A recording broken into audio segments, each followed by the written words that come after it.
오늘 설교에 굉장히 중요한 키워드 하나를 여러분 먼저 기억하십시오. 그 키워드는 바로 믿음의 교제입니다. 한번 따라해 보실까요? 믿음의 교제.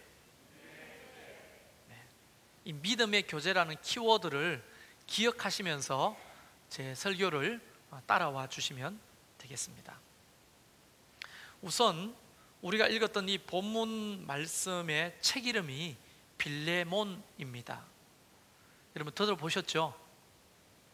혹시 이게 장소 이름일까요? 사람 이름일까요? 대답 한번 해보시죠. 자, 그러면 이거 장소 이름이다, 사람 이름이다? 예, 그래도 여러분 그래도 안심이 좀 됩니다. 이걸 장소 이름이라고 했으면 굉장히 제가 실망했을 거예요. 사람 이름입니다. 빌레몬은 사람 이름입니다. 이 사람은 여러분 알고 계시는 굉장히 유명한 교회의 지도자입니다.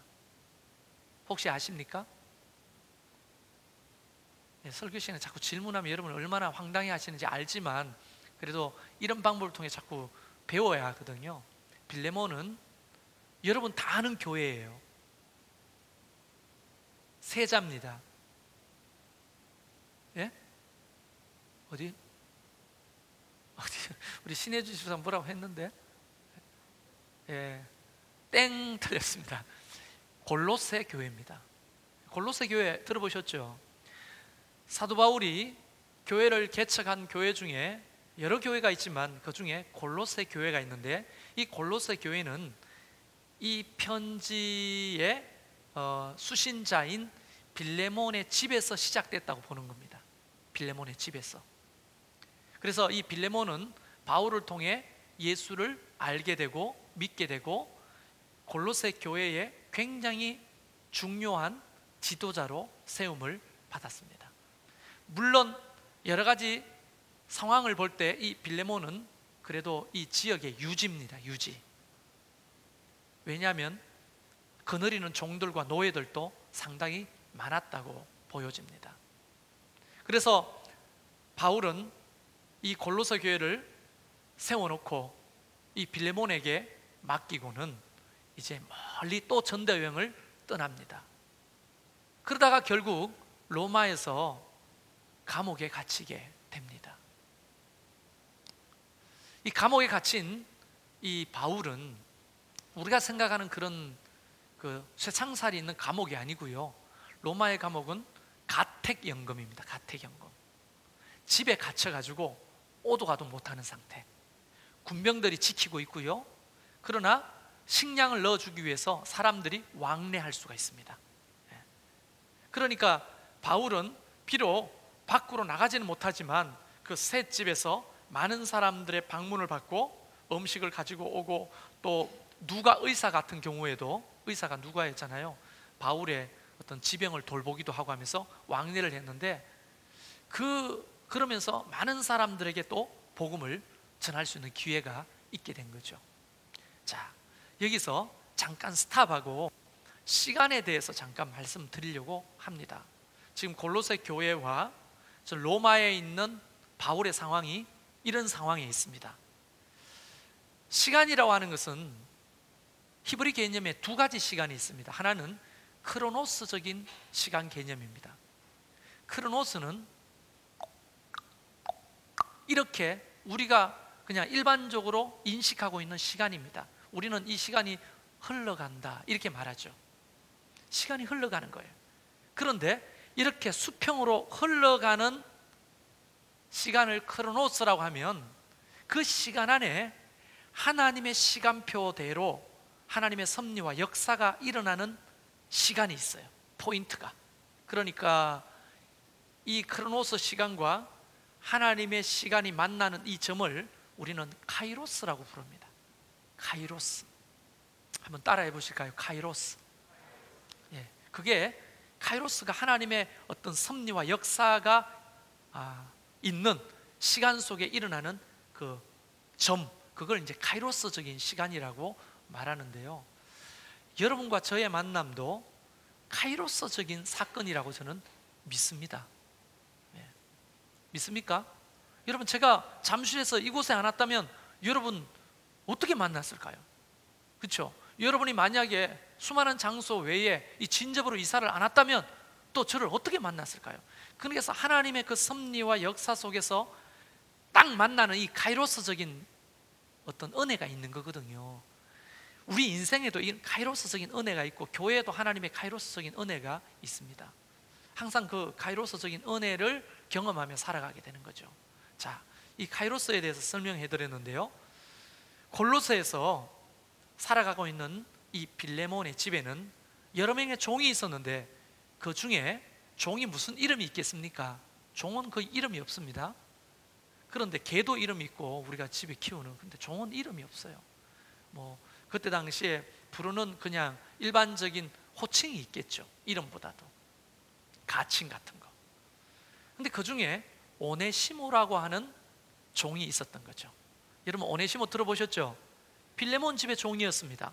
근데 이 오네시모가 제가 볼 때는 그냥 제 생각입니다. 틀릴 수도 있는데 MBTI 검사를 하면 SP예요. SP. 구속당해서는 살 수 없는, 밖으로 에너지가 막 넘치는 이런 SP, 이 SP 성향을 가지고 있었던 것 같아요. 그래서 이런 생각을 하지 않았겠습니까? 나는 이대로 살 수 없어. 남은 인생은 자유롭게 살고 싶어. 그래서 기회를 넘보다가 노예의 모든 속박을 풀어내고 도망가서 자유의 몸이 되기를 원했던 거죠. 근데 참 어리석은 거죠. 그때 당시에 로마 치하에 있었던 대부분의 나라들은 로마의 노예법이 굉장히 강력했습니다.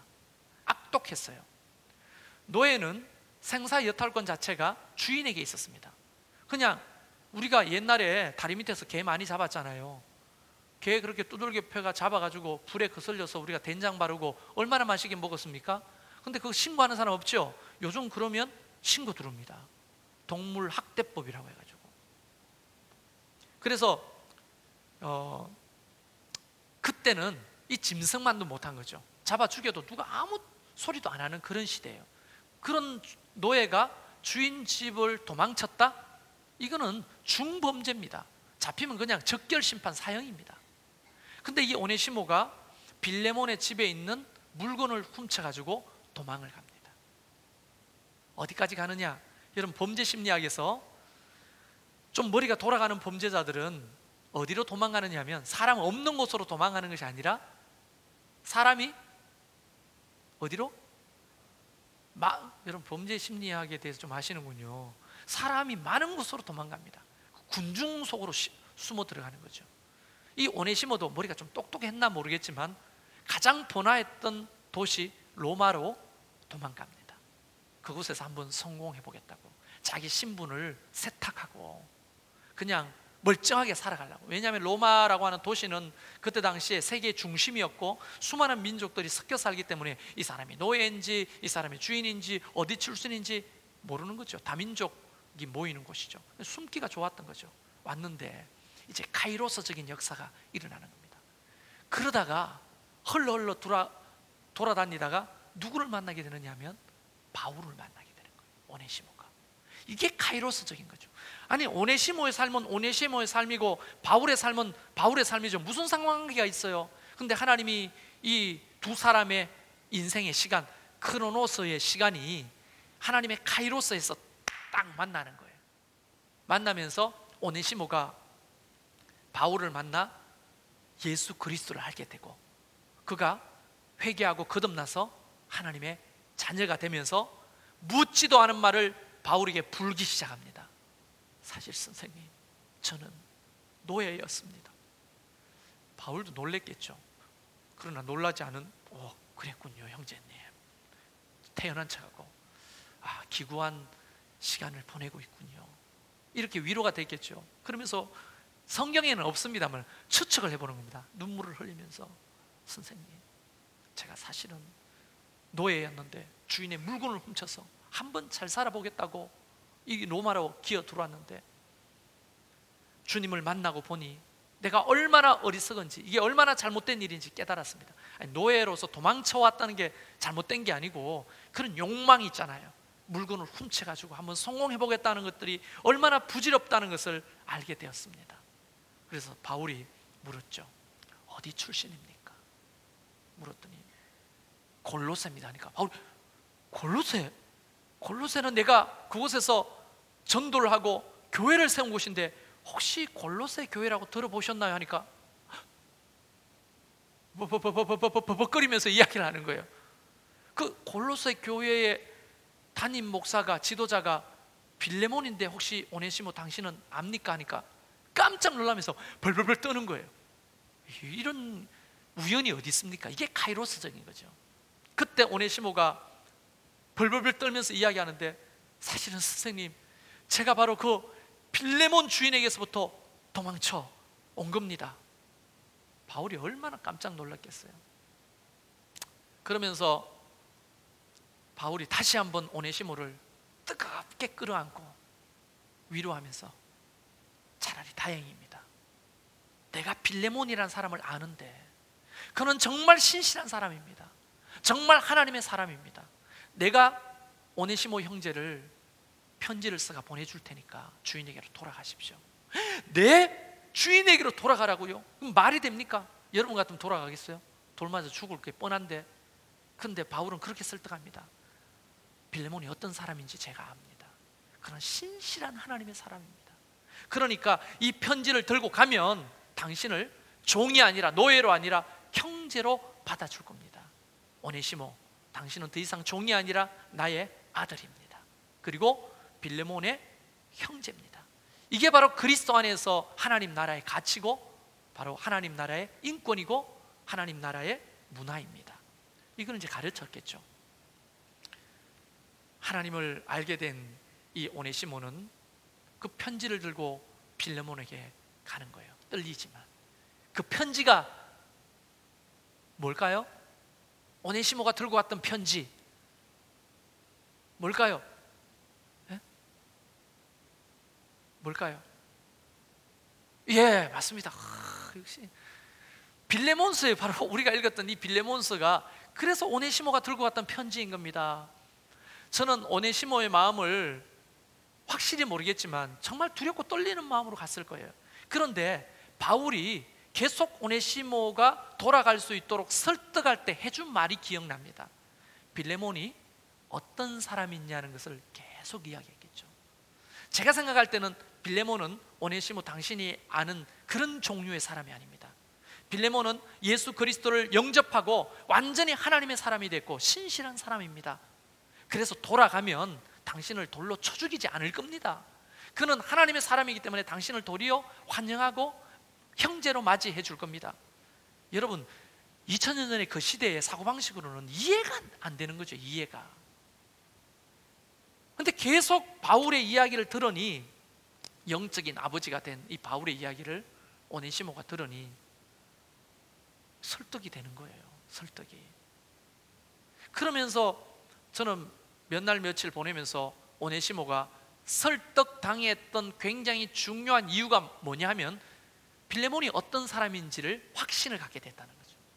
그래서 오늘 설교는 이제 지금부터입니다. 빌레몬이 어떤 사람인지를 우리가 오네시모처럼 확신을 하게 되면 빌레몬처럼 신앙생활 하는 것이 굉장히 중요하겠구나, 이 힌트를 얻게 되는 거예요. 신앙생활의 ABC, 가장 기초적인 것을 누구를 통해 배우기를 원하느냐 하면 누구요? 택준 형제 누구? 빌레몬. 알겠죠? 네, 빌레몬입니다. 제가 성경을 안 들고 오고 제가 패드를 하나 사가 들고 다니면서 설교하려고 했거든요. 딴 생각하고 또 졸고 하는 사람 옆에 가가지고 질문하면서 하려고 지금 이걸 산 거거든요. 그래서 제가 발걸음이 이 밑에까지 안 떨어져요. 사실 용기가 아직 없어요. 근데 그래도 제가 그럴 수 있습니다. 잘 들어보십시오. 누구요? 빌레몬입니다. 알겠죠? 저 뒤에 있는 사람에게도 제가 찾아갈 수 있습니다. 그거는 2월 달부터 한번 시도해 보도록 그렇게 하겠습니다. 그러니까 여러분, 하나님의 사람들이 좀 이렇게 모델이 있어야 되죠. 모델. 근데 예수님이 우리의 참된 모델이지만 예수님은 어때요? 솔직히 너무 우리랑 거리가 먼 분이고 우리가 감히 닮을 수도 없고 쫓을 수도 없는, 너무 괴리가 너무 많은 분이어서 그 좀 부담스럽잖아요. 그렇죠? 김금희 주사님, 캐나다 좋았습니까? 네. 오랜만에 보니까 너무 좋네요. 자, 보세요. 그런 어떤 모델로서는 누가 제일 적격이냐면, 제가 볼 때는 이 빌레몬입니다. 빌레몬이 가지고 있던 이 신앙생활을 우리가 경험하게 되면 신앙생활이 건강한 신앙생활이 된다고 믿어요. 자, 그러면 한번 봅시다. 4절부터 7절까지 읽었던 본문 속에 이분이 어떤 신앙생활을 했는지 바울이 이야기하는데, 편지에도 써 있지만 오네시모에게 이런 사람이라고 누차 설명했기 때문에 오네시모는 확신을 가지고 편지를 들고 갔을 거예요. 누구냐? 이렇게 되어 있습니다. 내가 항상 내 하나님께 감사하고 기도할 때 너를 말함은 주 예수와 및 모든 성도에 대한 네 사랑과 믿음이 있음을 들었다. 빌레몬의 신앙생활의 소문이 어디까지 들렸다고요? 로마에까지 들릴 만큼 칭찬이 자자한 사람입니다, 이 빌레몬이. 그런데 첫 번째 들었던 소문이 뭐냐면 주 예수와 모든 성도들에 대한 사랑이 있다는 거예요. 주님을 사랑하고 모든 성도들을 사랑하는 이 사랑을 가진 성도였다는 겁니다. 여러분 잘 들어보세요. 이게 다른 표현이 아닙니다. 주님을 사랑하는 것, 또 성도들을 사랑하는 것, 이거 어디 성경에 나오죠? 어떤 젊은 율법사가 주님께 와서 어떻게 해야 영생을 얻습니까? 주님이 그렇게 말합니다. 말씀대로 행하면 된다. 내가 어릴 적부터 말씀을 다 알았습니다. 네 말이 옳다. 그러므로 하나님을 사랑하고 네 이웃을 내 몸과 같이 사랑하라. 그렇게 말씀하시잖아요. 이 예수님이 하신 말씀, 하나님을 사랑하고 이웃을 사랑하는 말이 어디에 나옵니까? 신명기에 나오니까. 신명기에 목숨을 다하고 뜻을 다하고 마음을 다하여 하나님을 사랑하고 이웃을 사랑하는 것이 모든 선지자의 강령이에요. 율법과 선지자의 강령. 그러니까 참 쉽습니다, 신앙생활이. 그러니까 툴 자체가 딱 두 가지예요. 너무 식상하지만 이게 굉장히 포기할 수 없는 신앙의 ABCD라는 거죠. 하나는 하나님을 어떻게 사랑하는 거, 하나는 성도들을 사랑하는, 이웃을 사랑하는 거예요. 이 두 가지를 빌레몬이 실천하고 있다는 것을 내가 로마에서 들었다. 그래서 4절에 정말 하나님께 감사했다, 이 말을 하는 거예요. 자, 그거를 다른 말로는 뭐냐면 이로써 내 믿음의 교제가, 이렇게 됩니다. 아까 키워드가 뭐라고 했죠? 믿음의 교제라고 했죠? 이게 바로 믿음의 교제인 거예요. 그러니까 이 빌레몬은 하나님과의 믿음의 교제, 그리고 성도들과의 믿음의 교제가 살아 있었던 성도였다는 거예요. 별로 이게 감흥이 없으시네요.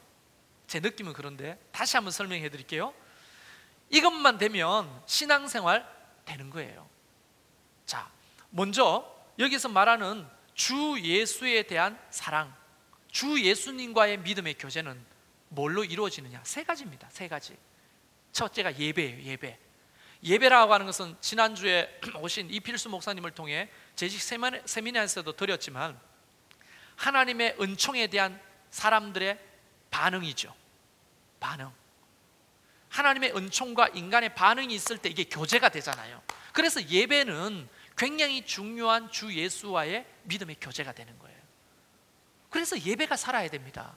우리가 예배자가 돼야 되는 거예요. 두 번째는 기도입니다.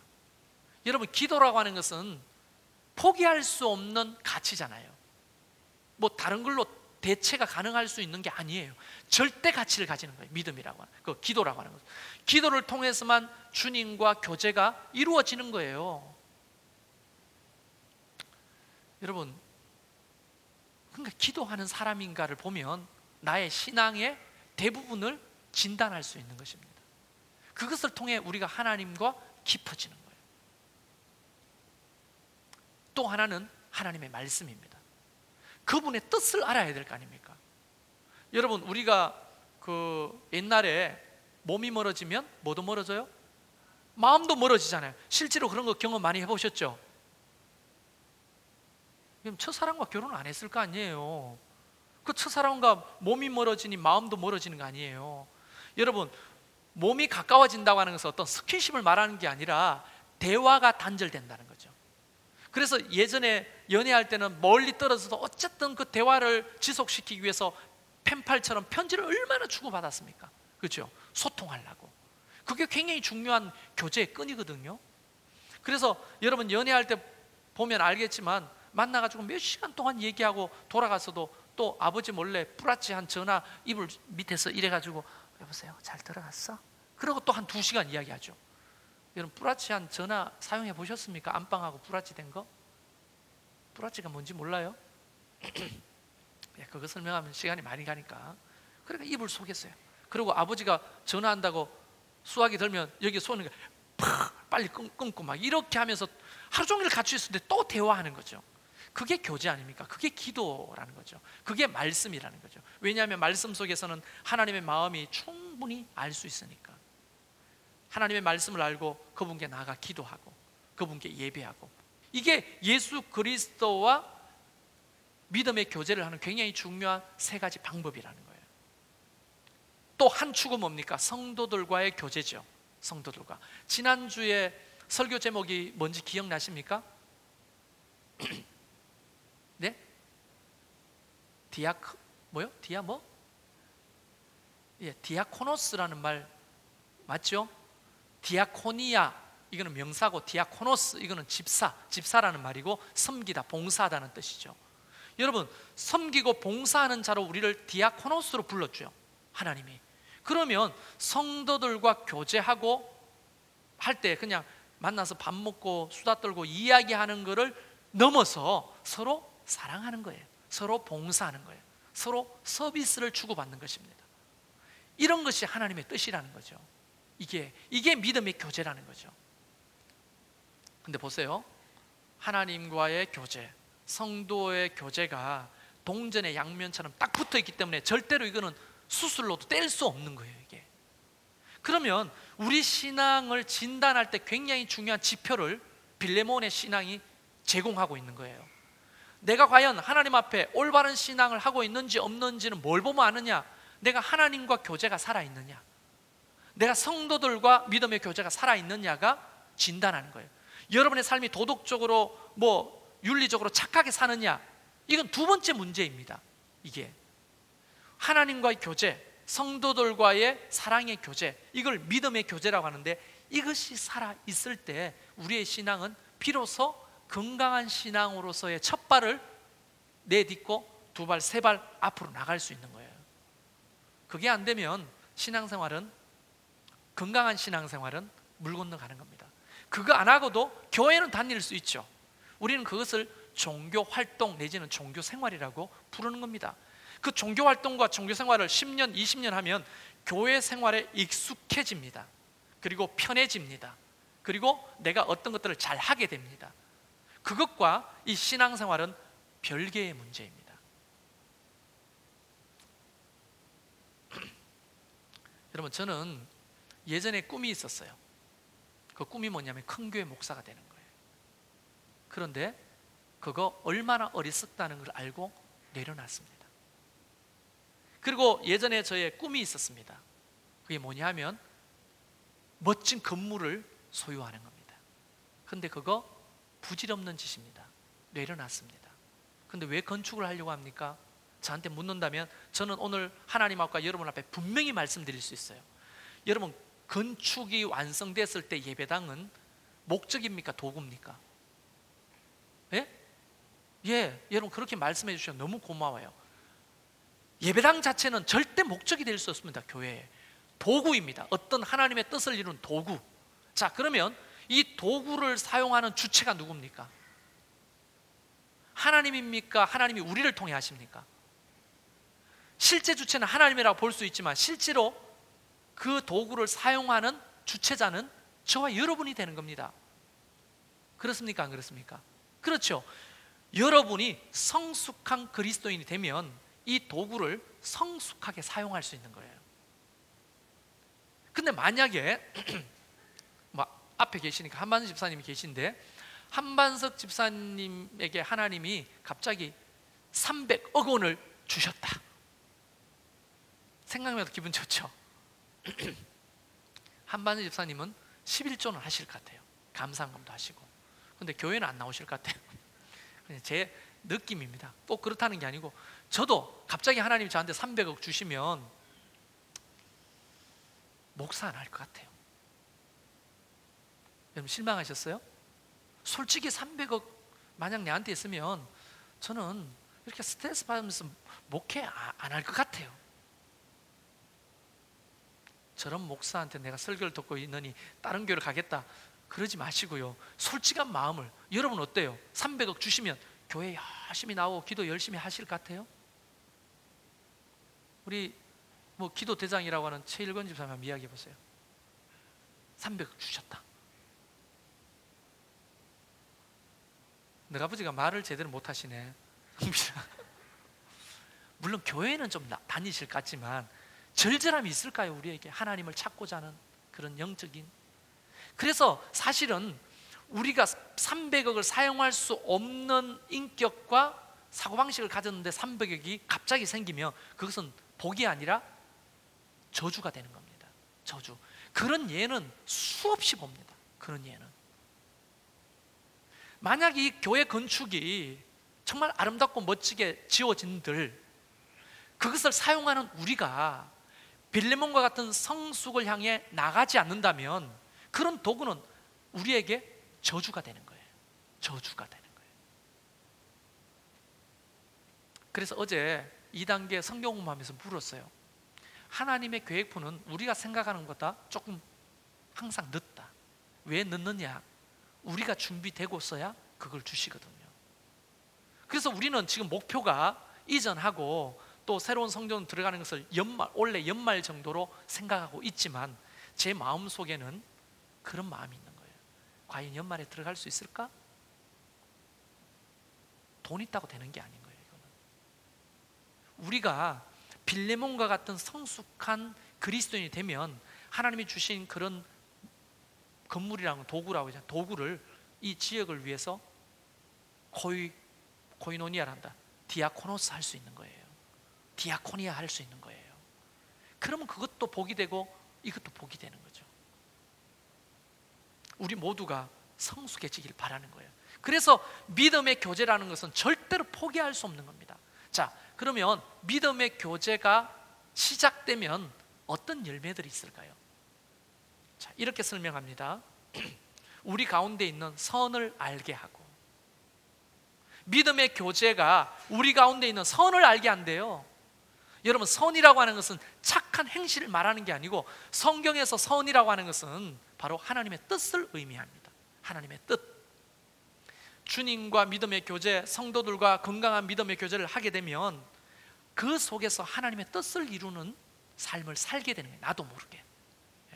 하나님의 뜻이 우리를 자꾸 일끌게 하고 깨닫게 하니까 자꾸 하나님의 뜻을 선택하게 되는 거예요. 두 번째는 그리스도께 이르도록 역사하느니라. 여러분, 그리스도께 이른다는 말은 뭡니까? 헬라어 원문을 직역하면 이런 거예요. 그리스도의 성품에 자라게 된다는 거예요. 우리가 하나님과 교제하고 성도들을 믿음으로 교제하다 보면 그 속에서, 그 공동체 안에서 무엇을 얻게 되느냐? 우리의 인격이, 신앙이 그리스도를 닮아가게 된다는 거예요. 여러분, 우리는 저 기도원이나 저 산골에서 혼자 수도하는 수도사들이 아니잖아요. 공동체를 떠나서는 결코 건강한 신앙을 가질 수가 없습니다. 그래서 무교회주의가 안 되는 이유가 하나님의 뜻이 아니기 때문이에요. 무교회주의라고 하는 신학이 굉장히 매력적이었어요. 그건 안 되잖아요. 그게. 그 이유는 하나님은 이 공동체 교제를 통해, 하나님과 교제, 성도들과 교제, 이웃과의 교제를 통해서 우리를 그리스도를 닮아가도록 이끌어가는 거예요. 자, 여러분이 이 세상 더럽고 추하고 죄 많은 세상 벗어나서 산골에서 그냥 뭐 이렇게 혼자 산다고 우리의 인격이 발전할까요? 안 됩니다. 만약에 다른 종교를 비방할 마음은 없습니다. 여러분, 불교라고 하는 불교의 진리는 모두가 열반해서 부처가 되는 거잖아요. 근데 석가모니 이후에 부처된 사람 들어보셨어요? 그럴 수가 없는 거예요. 사람은 그 108번뇌를 아무리 그 산골에서 벗어내고 또 벗어내도 이게 잘 안 되는 거예요. 그래서 성철선님 15년 동안 면벽 수행하신 분 아닙니까? 벽만 보고 앉아가지고 다 꼬라지 보기 싫은 이 세상을 등지고 앉아가지고 자기를 성찰하고 봤는데 돌아가실 때 뭐라고 했습니까? 예수님이 하신 말씀을 했어요. 헛되고 헛되다. 산은 산이고 물은 물이고 인간의 연약함은 인간의 연약함 그대로더라. 수행한다고 되는 게 아니라. 그래서 마지막 말이 뭡니까? 나는 지옥으로 간다 하고 가셨잖아요. 그 성철선님의 그 이야기 속에 다 나오는 이야기입니다. 제가 만든 얘기가 아니에요. 저는 바로 그걸 깨닫게 되는 거죠. 그래서 공동체 안에서 깎이고 철이 철을 날카롭게 하는 것처럼 다듬어져서 주님을 닮아가는 그리스도께 이르는 상황이 되는 거예요. 멋지지 않아요? 마지막 세 번째가 뭐냐 하면, 형제여 성도들의 마음이 너로 말미암아 평안을 얻었다. 그리고 나는 너의 사랑으로 많은 기쁨과 위로를 받았다. 이렇게 마지막으로 이야기를 하죠. 여러분 보세요. 여기서 평안함을 얻고 많은 기쁨과 위로를 받았다고 말하는 겁니다. 위로를 받았다고. 하나님과 교제가 되고 성도가 교제가 되면 그 속에 어떤 열매가 있냐면 관계가 아름다워져요. 다른 사람에게 평안을 주고 기쁨을 주고 위로를 주는 영향력 있는 사람으로 우리를 세워가신다는 거잖아요. 그런데 반대로 이 교제가 단절되어 있는 사람은요, 어떻게 됩니까? 평안을 주기보다 공동체 안에 불안을 주고, 기쁨을 주기보다 도리어 슬픔을 주고, 서로를 위로하기보다도 상처를 주고, 이렇게 자꾸만 되니까 교회가 시끄러워지는 거예요. 여러분, 신천지라고 하는 게 이만희가 이긴 자, 자기를 구원하는 성령, 그 14만 4천 명 안에 들기 위해서 그게 속아가지고 완전 빠지잖아요. 그런데 하나님과 교제가 없는 거죠. 하나님과 교제가, 성도와의 진실된 교제가 없는 거죠. 그러니까 신천지가 공동체 안에 들으면 어떤 목적을 가지고 들으냐, 이 바벨을 무너뜨리는 거예요. 이 산을 어떻게, 이제 목사를 산이라고 산을 옮겨야 되는 거예요. 그게 목적이에요. 그래야 14만 4천 명 안에 들어가 구원을 받는다고 철떡같이 믿고 있거든요. 그러니까 하나님과 교제가 실제로는 없죠. 그래서 신천지는 특징이 찬양하지 잘 않습니다. 깊이 있게 예배를 깊이 있게 안 드려요. 그리고 성도들과 가식적인 관계만 하지 깊이 있는 진실된 그런 관계를 못 합니다. 그러니까 그들이 오면 불안이 생기고 도리어 슬픔이 생기고 서로 상처가 되는 거예요. 공동체가 깨지는 겁니다. 그게 당연한 열매죠. 심는 대로 거두는 거니까. 그러나 우리는 빌레몬처럼 믿음의 교제를 해야 합니다. 할렐루야. 여러분, 이게 굉장히 중요한 주제입니다. 하나님과의 믿음의 교제 살아있나요? 주님이 저와 여러분에게 이렇게 말씀해 주셨으면 좋겠어요. 웃으면서 살아있네. 정말 나와의 관계가 살아있네. 사랑과의 교제가 살아있습니까? 이게 되면 세 가지 열매가 꽃피는 거예요. 하나님의 선을 이루고 그리스도께 이르게 자라게 되고 사람들에게 영향력 있는 빌레몬과 같은 사람이 되는, 이걸 믿으니까 바울이 오네시모를 돌려보내는 거 아닙니까? 그걸 확신했으니까 오네시모도 주인에게 돌아가는 거 아닙니까? 오네시모가 돌 맞아 죽었다는 얘기가 있어요? 없죠. 훗날 골로새 교회의 위대한 동력자가 된 거예요. 오네시모와 빌레몬은 종과 노예 모든 것을 극복하고. 저는 그 교회가 이런 신앙인들이 많아지기를 바랍니다. 네. 여러분, 빈자리가 많죠. 예전보다도. 너무 두려워하지 마십시오. 저와 여러분이 이 빌레몬이 가졌던 이런 신앙을 함양해가고 훈련해가고 또 성숙해 간다면 이 빈자리는 그런 사람들로 채워질 겁니다. 할렐루야. 우리 잠깐 기도하면 좋겠습니다.